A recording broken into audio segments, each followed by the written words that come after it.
দাঁড়া ওই যে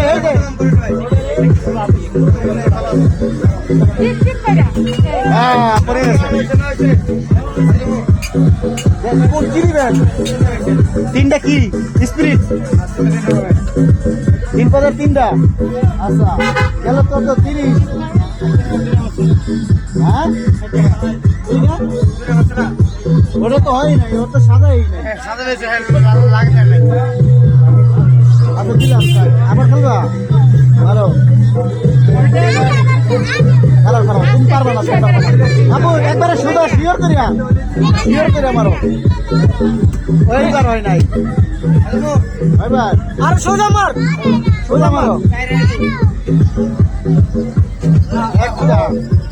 ওই তো আমরা মাঝখানে মারতে দিবে। একটা পাইব না, একটা বললে একটা পাইব। ওটার উপরে মারো এই বেটা মাঝখানে